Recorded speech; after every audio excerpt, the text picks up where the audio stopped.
Hello everyone and welcome back to YouTube's most exclusive book club. So, The Housemaid came out recently to sort of mixed reviews and I want to talk about it.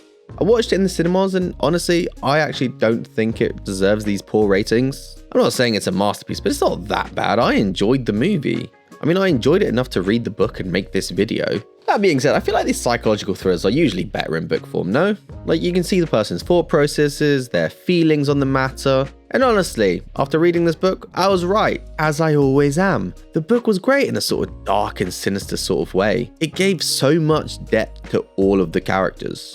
Now don't get me wrong, overall the characters were very well represented in the film, but their book counterparts are far superior. And there is one character who just was not well represented at all. Like they did not do justice to, and it is a crime. And as soon as I figure out who handles these matters, I will be making a formal report. So you let me know if you know who I should contact. That was a weird sentence. I won't reveal who it is yet, but he is one of the most interesting characters in the book. I want to put a spoiler warning here for the movie and the book. I am aware that it's a book series, but I haven't read the whole book series, so I'll be only covering things from the first book. And also, most importantly, I have to put a content warning here. The story of The Housemaid will be covering topics of domestic abuse, including psychological abuse and sexual assault. If this will trigger you, if this will upset you, please skip this video, it's not worth it. Sorry to start the video in such a serious, dark way, but while I can discuss this fictional story, the reality is that some people need help and I pray that they get it. But now let's get back to the topic of the video. In essence, the story of the housemaid in the book is not that different from the story of the movie. The movie did a good job of adapting it fairly accurately. It follows Millie, a young girl fresh out of prison who begins to work for a rich family. During the interview process, Nina, who's the wife, seems normal, kind, very welcoming, the kind of person you want to work for. But as soon as Nina starts the job, she realizes that Nina is a nightmare and has some serious mental problems. She switches from hot to cold almost hourly. Sometimes it feels like Nina has a split personality. She flips from hot to cold so rapidly. Later in the book, she also discovers that it's a commonly known fact amongst the suburban that she tried to drown her daughter. Obviously, the story is more complex than that. She didn't actually do that, but that's what everyone believes, and that's what Millie believes. Cece, the daughter, is kind of a nightmare, and Millie does not like her. This means that Millie has one shining light in her life, just one: Andy. Andy is the husband who, for all intents and purposes, seems like a sweet, normal guy. The longer that Millie works for them, the more unhinged that Nina begins to act, and this all culminates in Nina finding out that she can't have children, which means that Andy, being the good husband that he is, decides to get her mind off it with a show, which she asks Millie to reserve. But in typical Nina fashion, she gaslights Millie like, no, you got the dates wrong. I'm busy that time. I can't go. You have to pay for it. And he's like, you don't have to pay for it. And you know what? I'll take you because you've never been to a show. They think that Nina doesn't know, but Nina does know because she's tracking Millie by her phone. But at this point in the story, we don't know that. So pretend that everything's happening behind Nina's back. Andy offers to take Millie to the show, unbeknownst to his wife. You don't tell your wife you're basically going on a date with the young hot maid. Now, Millie, she gets a taste of the good life. Front row seats, French restaurants, and a ton of wine. So needless to say, they bang. The next morning, they both agree. Look, this wasn't a mistake, but we can't do it again, and you definitely can't tell my unstable wife for two reasons. One, she's unstable, and two, she's my wife. Either way, they return home and Andy kicks his wife out of the house in order to be with the young hot maid. A tale as old as time. It's at that point we find out that Andy might not be the man that everyone thinks he is. Millie wakes up in the attic after an intense session of lovemaking, alone and locked in the room, which is the last place you want to be after sex. Now, this is the moment we get the situation from Nina's backstory and her master plan. She married Andy when she was a young single mother, and she was completely in love with him. He, on turn, spent years psychologically torturing her, gaslighting her, and isolating her by convincing everyone she's unstable. He also made her a frequent flyer at the local mental institute, which, let's be honest, is not a place you want to visit once, let alone multiple times. After years, years of failed escape plans, her latest one is to find a replacement. Enter Millie. It turns out she ain't crazy, she ain't unstable, she's just playing a role so Andy will leave her for Millie, which of course went to plan. During this time, Millie's put through the same treatment that Nina went through. However, Millie manages to get free. Now it's Andy's turn to suffer the same torture he's put the woman through. In the movie, Nina accidentally frees Andy. There is a big fight sequence and drama and a final confrontation and he gets pushed down some stairs. Yeah, forget all that. None of that happened in the book. In the book, by the time Nina comes around the house, Andy is already burning in the deepest, darkest pits of hell. Needless to say, he never escaped, he just died of dehydration and the strain of what Millie put him under. Nina tried to cover for Millie and take the blame, but the police don't actually arrest her. It turns out that one of the past victims was actually the police officer's daughter, and he agrees to help cover it up, which is kind of funny. Let me explain, it will make sense. In the movie, they have to pretend his tooth fell out from the fall, and also he has some unexplained marks, which you could in theory get from a fall, so it is something you could sell as long as someone doesn't look too closely. In the book, this bit's crazy, the story they're going with is that he accidentally locked himself in the attic, and then out of pure boredom or anxiety, no clue, he just starts pulling out teeth and aggressively beating up his genitals. I don't know about you, I've just never been that bored before. It just feels like a harder sell, but it's not very important. Either way, the funeral happens and epilogue. In the epilogue, Nina is very happily free with her daughter, and Millie has another job interview with a woman who wants to kill her abusive husband. So do you think you can help? The end. So yeah, a lot to discuss here, but let's start with obviously the titular character. Millie is played by the controversial Sydney Sweeney. So how do I say this? Sydney Sweeney has large breasts and she gets naked in this movie. Good. Now that we've got that out of the way, let's talk about her character. So Millie's backstory is that she went to prison for beating a man to death to stop him from assaulting her friend. It is the same in the book as it is in the movie. But in the movie, this is sort of portrayed to be the start of her journey into being the female protector. In the book, this is more like the final step. She's shown to have a consistent lack of tolerance to men and their fucked up behavior, which she settles with violence. Millie wasn't laid off from her waitressing job. She was fired after she smashed her fist into the nose of one of her co-workers. In the movie, she's at a private school, while in the book, she is in a school for delinquents because she got expelled for beating up her boy. While I do think it explains more why she took the plea deal, a history of violence does not help your case that this is an isolated incident, I don't think it was necessary to include in the movie. The movie covered what needed to be covered, it was fine, it worked out well. But what the book did do is a fantastic job of portraying her as a person in a difficult spot that she'll do anything to escape. This is sort of presented by the fact that she isn't as trusting in the book as she is in the movie. When she gets there, she is questioning things. She's questioning things like why her room only has locks on the outside, why the window is painted shut, why this woman is trusting a murderer with her family. She doesn't think she knows, but she's a bit like, why did you not do a background check? And she isn't blind to these red flags. There are a few moments where she's like, oh my god, I might die here. She probably locked me in here, thinking no one would ever miss me. But at the end of the day, there's not much she can do about it. She is that desperate. This is the only job she can find. One thing that the movie did not address is that Nina, the wife, is a huge slob. I can't help but think that nobody with good mental health could leave the bathroom in this sort of disorder.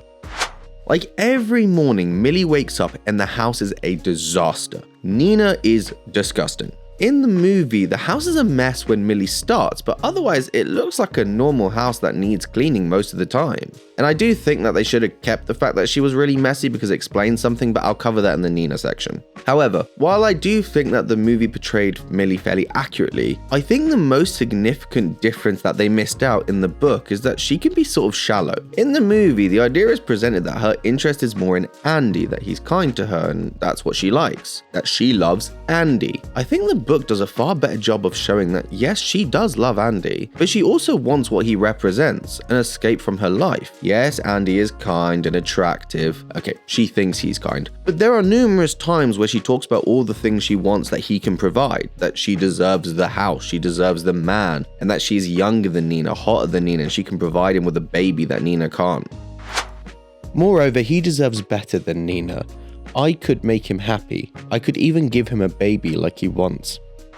And there are times where she questions why hot Andy is with ugly Nina. Not in the sense of personality, but literal looks. Like, Millie knows she's hot, and while she is actively trying to hide it, there is a moment where she's all dressed up and she thinks Andy would be better off with someone like her because they look better together. I saw a reflection in the glass outside the restaurant, and we look good together. If I'm honest, we look better as a couple than he and Nina do. I will be clear that it wasn't like fully intentional. She didn't take the job to try and steal Nina's man. But you have to remember, at this point, she doesn't know any of the abuse stuff. She sees a man and a woman happily married and seemingly very in love, and she treats Andy like he's some sort of saint for marrying below his station. Like, I don't know, maybe these are natural thoughts that people have, but also like, fuck you. These are some fucked up thoughts to have. Like, OMG, he's so kind to marry this ugly woman instead of having a supermodel instead. And the thing is, Millie does not even do a good job of trying to hide her feelings on the matter. Sometimes Millie looks at me like she can't quite figure out what he sees in me. I think the movie did a good job of dialing up Nina's craziness to make it feel more like Andy is suffering from his crazy wife, not that he can just do better. Don't get me wrong, Nina is still gaslighting and making stuff up, but she is creepier in the movie. They really do dial it up. In the book, she just kind of seems like an overly spoiled, bratty housewife who kind of gets off on the power dynamics. Either way, Millie also does feel more like a homewrecker in the book than in the movie, but then again, if there was ever a home that needed to be wrecked, it was that one. I think the homewrecker thing is also partially because the fact that the movie transitions much faster from Millie and Andy having sex to them actually being together. Like, literally, they come back from the hotel room to have sex again. It looks very like within a day sort of situation. Whereas in the book, there are several days where Millie and Andy have had sex. They know Nina knows. They're trying to keep away from each other. But also, that is when Millie's mind is running rampant, hoping that he'll choose her. And then Andy kicks out Nina. Honestly though, Millie is by far the least interesting character from the main cast, except for Cece, but she's more of a plot device than an actual character, to be honest. So let's move on to the far more interesting character, Nina. Now Nina is not only more interesting than Millie, Nina is also more interesting in the book than she is in the movie. And I say this with no hate in my heart for Amanda. In fact, I have all the love for Amanda, the actress who plays her. I have only ever known her from musicals and Ted 2. No, that's his first name. His name's Fuck Scott Fitzgerald? What? No! I did not know she could pull off such a serious role so well. Fucking stellar performance as the spoiled rich mum, as the crazy unstable nutcase, and as the victim of her abusive husband. Very different roles to play, and she nails all of them. She overshadowed everyone else in this movie with her performance, and just a round of applause. When I say she is more interesting in the book, I mean the fact that her backstory and her plan is way more detailed and explored, more in depth. Obviously, it's a book, got more time. I previously mentioned that Nina is a massive slob. This is not because she is lazy. It is a strategic move to make Andy leave her. She wants to become less desirable. When they start, before all the things happen, she is trying to be the perfect wife. She loves Andy and she appreciates the fact that he saved her from poverty. He is providing her and her daughter a better life, and she does care about the man. He is quite literally her fairy tale prince. Honestly, I would have said yes halfway through that first fucking lunch. They are happily married for about 3 months before Andy locks her up for the first time. And another interesting difference here that makes her character more interesting is the fact that when she's released from the attic, in the movie, she never doubts herself. She's like, Andy's crazy. In the book, she's like, maybe I did make up this whole thing. Maybe I did go crazy. 10 months in an asylum, her supportive husband is showing up for visits, doctors constantly telling her that she made it all up, but she can't believe she made it up, but they're like, you did make up and your brain is convincing you that it's real, has successfully convinced her she had a breakdown. After all, how could her Prince Charming do this to her? It isn't until he locks her up again that she's like, no, oh my god, no, this is real. This is the point where she switches from trying to make him happy to trying to keep him happy so he doesn't punish her. But she very quickly realizes that's useless. He punishes her for everything and anything. This means she goes, fuck it. She abandons trying to be perfect and avoid punishment and tries to push him away instead. Eventually I gave up. I wasn't going to try and be nice if it didn't even affect how often he took me up there. My new strategy became to repel him. She gains weight, she stops cooking, she becomes a massive slob, she becomes rude and snippy. Ironically, all the things that Millie judged her for was an intentional move to push Andy away. And none of it worked because Andy didn't give a flying fuck. He gets off on her rebellion. None of this was touched in the movie. Amanda just looks like the perfect housewife. I think this also helped to explain a question I had in the movie, which is why Andy, who abuses his wife, would allow Nina to bring a total stranger into their house. Like, he has managed to convince everyone she is crazy, but part of that is he never does anything with witnesses around. And she just brought in a living, breathing pair of eyes on them. But now it makes sense. Nina has lowered the bar so much that when Millie comes in, yes, he can't openly do things to his wife anymore, but he has a clean house and home-cooked meals. In his mind, the good outweighs the bad. There are also other elements of Nina's plan that are more explained in the book. For example, I thought that Nina gave Millie the attic as a strategic move so Andy wouldn't be able to lock her in there anymore. Like, it's occupied. But the reason why is because she actually wants Andy to imagine a life with Millie, and part of her life with Andy is being locked in that room. She's helping him visualize it. Now, before I say the next part, let's all agree it was a terrible thing she did to Millie. She threw her under a huge bus in order to escape her life, but she explains her thought process very well in the book. Not morally, but logically. Firstly, she thought she had time to warn Millie. Andy did not start his abuse of her until months into their relationship. Like I said, they were married for 3 months before it started and they were together before that. So she claims she intended to send Millie a letter once she was safe. But also she claims her intention was to have Millie kill Andy. So I'm not entirely sure how true that letter part is. She might have just been saying that to calm Enzo down. Secondly, she points out that unlike her, Millie does not have a daughter, which means Andy would have less leverage over her life. It specifically said that Cece is the reason why Nina can't leave. And finally, she is aware of Millie's backstory, so she thinks she'll be able to handle it better than her. This woman aimed Millie like a weapon at her husband and used her as a tool of revenge. When I planned this whole thing out, back when I wanted Millie to be my replacement, and then later when I wanted her to kill that bastard, I never really thought it out. She was in a very dire situation, I do understand that and empathize, but also it was not fair to involve Millie in this situation. I am in no way justifying her decisions to put a fellow woman in a horrific situation that she was aware of. But I guess one thing that is redeeming is that once she heard the attic light was on, after some persuasion from Enzo, she did go back to save Millie. Basically, she did too good of a job getting Millie to be her replacement, and Andy immediately fell back into their old routine with the new girl. Also, Nina's relationship with Enzo is a whole thing that the movie barely touches upon, so let's discuss Enzo. Enzo was a character I mentioned earlier that I felt the actor did not do him justice. I am aware he's the actor from 365 Days, which I haven't watched. I only know him as the singer of She got me every day on the phone. She make me wanna get off the road. But that's pretty much what I know him from. Visually, he is the right choice. As I mentioned in the book, he is incredibly hot and dark, but probably due to time, his character wasn't really explored, and I think that was a mistake. It was a wasted opportunity. Like, I know they mentioned he tried to help Nina. He tried to help us escape. He got us fake passports, but Andrew found them in my drawer. But in essence, he kind of is the hero of this book and the only person who is morally sound, I guess you could say. He is a man who escaped Italy as he beat his brother-in-law after the man murdered his sister. Enzo has a complete and utter desire to save Nina from the same abuse. He offers on more than one occasion to kill Andy. I lost a sister to a man like Andrew, and I will not let this happen again. The only reason that Nina doesn't agree is because Andy claims to have a letter that will go out if he dies saying that Nina threatened his life and he suspects her. But also she doesn't want Enzo to go to jail. Now I think this is slightly hypocritical because she is willing for Millie to go to jail. It does sort of read in the book that she feels like Millie going back to prison is an acceptable result because she's already been there. And to be frankly honest, Millie went there for killing an abuser. She shouldn't have gone. She was protecting her friend. And I do think that Nina was very chill and easy about committing this woman who just came out of a 10-year stint to a lifetime of prison. Either way, I don't want to go on a tangent, I've already discussed that. The question is, how does Enzo know about the abuse? Now, Enzo is very hot.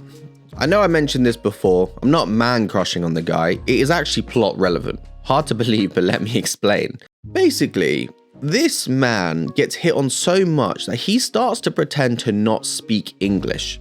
He is tired of all these PTA mums hanging out in the garden, hitting on him while he works, so he just plays the dumb foreigner. He's Italian. But Nina can't tell anyone what's happening, so she decides to tell the man who she thinks can't understand her, just to get it out of her. Except he can understand, and he decides to help Nina however he can. Also a plot twist they don't mention in the movie is Nina has sex with Enzo. Turns out he had feelings for her all these years, but Nina had no idea because Enzo didn't want to do anything about it. Like, he didn't want to make her situation any worse than it is, and Andy finding out she's having an affair with the gardener is gonna make things worse than it is. But the part that truly makes Enzo interesting is his internal conflict when it comes to Millie. On one hand, he can't handle the idea of putting a woman in a situation where she can be hurt. Millie, he looks down at me with his dark eyes. We can't leave her with him. It is not right. I won't allow it. On the other hand, he is in love with Nina, and every plan they've come up with has been unraveled by Andy. Like, this is not their first resort, this is their final resort. It's been 7 years. This conflict can be seen with the fact that he tells Millie in Italian that she is in danger, which is incredibly fucking unhelpful, to be honest. You speak English, pick a lane, tell her or don't tell her, but it does sort of feel later that he's trying to get it out of himself, but trying to hold himself back. He felt like this was a good middle ground, I guess. I don't know if that was the author's intention, but that's how I interpreted it. However, he does keep an eye on Millie, and when he notices she hasn't left the house in a few days after Nina and Andy break up, he tells Nina so they can go save her. He's willing to go back there. Nina, you gotta come with me though, because otherwise it's breaking and entering. He can call the police. If we go together, he can't call the police on me. Remember, Nina thinks that Millie has a few months before Andy starts, so she can figure out what to do next. The only reason why Nina goes alone is because she isn't willing to take Cece back to the house. She can't leave her daughter alone, and she doesn't trust anyone but Enzo. So Enzo stays to protect what's most important to her. The story ends with Nina asking Enzo to come with her, and Enzo goes, look, you need a fresh start, and unfortunately I am part of your trauma. I will be a walking reminder of what you went through, and you need to get as much distance from that as possible. He also decides to stay because he wants to support Millie, which the epilogue is a year later, and he's sending really lovely, sweet, supportive texts to her. Good luck, Millie. Remember, they will be lucky to have you. See you tonight after you get the job. But he obviously kept that promise. Honestly, he might have been my favorite character in the whole book, and I feel like they could have made the movie 10 minutes longer and given him another scene explaining that. Instead, the scene where he convinces Nina to go back is given to Cece. I think we should take her with us. But honestly, in the movie, it's just incredibly unhelpful. He's just staring at her like a creep. That's really all I have to say about his character in the movie. Moving into the other male main character and the main villain of this book, Andy. I have a problem with Andy in the movie, and it's kind of a funny problem to have. My problem with Andy in the movie is that the actor did too good of a job playing the crazy, creepy psychopath, to the extent that I kind of always knew he was going to be the villain even from the beginning. The book, on the other hand, when I got through about halfway through the book, just before the Nina reveal, I was genuinely wondering if the movie had just decided to do a whole different story from the book. There were actually zero red flags. Like, on one hand, the movie did a really good job foreshadowing. Like, you can see it in the scenes. Sometimes his mask slips. And there are other moments where he is gaslighting Millie to turn her against Nina, which he does with everyone. But it is subtle. For a long time, the police actually thought that she... On the other hand, it did make the twist more obvious. The book didn't really have much foreshadowing, but it did make the change really hit, in my opinion. So I guess it's up to your personal preference, however you prefer it. But I will say the real difference from Andy is not when he's Dr. Jekyll, it's when he's Mr. Hyde. His sadistic sides are two different beasts. Andy in the movie gave me the impression that he felt he really was doing the best thing he can. Like, in his fucked up, psychotic mind, he genuinely thought, I can make my wife a better person by locking her in this room. I need you to be better. For the both of us, I really do. In the book, they make it clear he is a sadist. He enjoys it, he plays with it, he gets creative with it, he studies it. He has a book on army torture techniques. His methods for punishing Nina are psychological, not necessarily physical. Do you know who he reminds me of? Ramsay Bolton, you know, from Game of Thrones, you know the pleasure he got from torturing the Grey Boy Joy? Yeah, that, just without the castration. Let me give you some examples. When Nina is being punished for leaving a light on in a room, you know, light is a privilege, he locks her in the attic with two choices. Either leave the light bulb on, which he made so strong that it hurt her eyes and it really made it uncomfortable even when she had her eyes closed and was giving her a massive headache, or turn off the light and be in complete darkness as he painted the windows black. So that means she is constantly being transitioned from pitch blackness to mindless light. Next, Cece is allergic to peanuts. Not deathly allergic, she won't die, but she gets a rash and gets sick. You know, it's uncomfortable, it's not nice. Andy constantly keeps a jar of peanut butter in the cupboard at all times, and occasionally even slips it in her food, just to prove to Nina that he can get to her daughter at any time. And finally, when Nina puts on too much spray, he makes her pepper spray herself, which ironically is his downfall because this is the spray that Nina leaves for Millie, which she uses to overpower him. Yeah, I know in the movie she leaves a knife and Millie stabs him, but in the book it's pepper spray. Now, the Millie scene, in my opinion, in the movie was unnecessarily gruesome. They really went for shock factor over character logic. His decision to make her cut herself doesn't make sense for Andy. Andy wants to play dollhouse. He wants to keep things under wrap and make things going for years, and he wants the perfect wife. So getting Millie to cut herself so visibly that other people could see it and that he could see it does not make sense. I did not like this scene in the slightest. It was uncomfortable to watch and it didn't really add as much as I think they thought they did. In the book, she isn't punished for breaking china, but simply leaving a book out. He punishes her by making her stack heavy books on herself for hours on end. There are moments when I feel like I can't stand it another second, that the weight is going to literally crush my pelvis. But then I take a deep breath, best I can with these stupid books on top of me, and then I hang in there. It's literally 3 hours of discomfort followed by another 3 hours because she only did 2 hours and 59 minutes. Again, it isn't necessarily about the physical pain because she is uncomfortable, like massively uncomfortable, but it's more about the psychological pain of having to tolerate a milder level of pain for that period of time. I do appreciate though, don't get me wrong, that would be boring to see on screen. But come on, there had to be a middle ground between lying under books and slicing 7 pounds of flesh. I want a pound of flesh. I will say though, one thing that the movie did do well is explain why Millie wanted his teeth. The foreshadowing that is really important to him was done well. Beauty is power.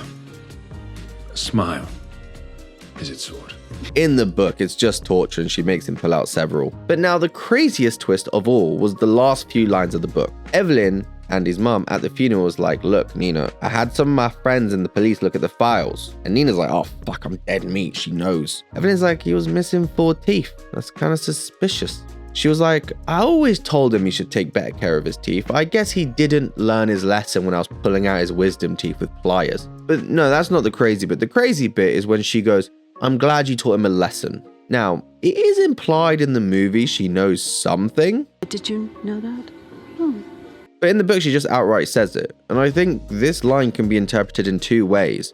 Either she knows Andy was abusing her and she thinks Nina fought back to kill her, and she was like, you know what, good. He was weak, good riddance. Or how I understand it, which I think is the more interesting way of understanding it, is that she thinks that Nina was the one abusing Andy, like she used to abuse him, and he accidentally died from the punishment. Either way, she is kookier than Cocoa Puffs. The final fictional character I want to touch upon is Cece, mainly just because I think I have to. Cece has no idea what's going on. The only thing she knows is that when she misbehaves, her mum disappears for days on end without no explanation. This means that she has a massive mistrust of adults in general, means she's incredibly rude to anyone who isn't her mum or Andy. This explains the aggressive and bratty attitude to Millie and why Millie doesn't like her. Yeah, not much to say about Cece, to be honest, like I mentioned. I do want to touch upon what I mentioned earlier, which is the fact that I don't think that she should have been the one to tell Nina to get Millie. I think we should take her with us. Because 1, she has no idea what's really happening. 2, she's a child who just wants to be with her mum. And 3, it made Enzo's character more interesting. But yeah, that's it. that was The Housemaid. I think what really made the book was Enzo and Nina. Obviously, Enzo was the best character and Nina was the most interesting character. I know that this is the first part of a whole book series, so if you guys like this video, let me know in the comment section and I'll make more of them for sure. I am genuinely curious what will happen in the story moving forward. Like, is she just gonna go from house to house murdering husbands? Because how long can you get away with that? Like, fool the police once, shame on you. Be a witness to a murder spree across several houses, kind of shame on them, because you can't be that confused as the police being like, 5 unsolved murderers. Why does Millie keep showing up? But I don't know, what do you guys think of the movie? What did you think of the book? What do you think of Sydney Sweeney?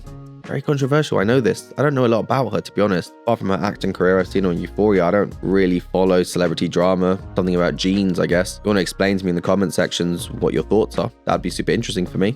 But now we have to have a serious conversation, a serious talk. I want us to have a talk about why you're not subscribed to my channel yet. That hurts my feelings. And more importantly, by subscribing, you are getting the opportunity to join YouTube's most exclusive book club. So now's the time. I'll give you a second, no worries. Good. Now that we're all subscribed, just know that I love you. I love each and every one of my subscribers with one big happy family. And on that positive note, I would like to call it a day. Thank you for watching my video to the end. I really hope you liked it and, subscribing, which I'm sure you did. Click the screen now for other amazing content, and otherwise have a great day, and I will see you in the next video.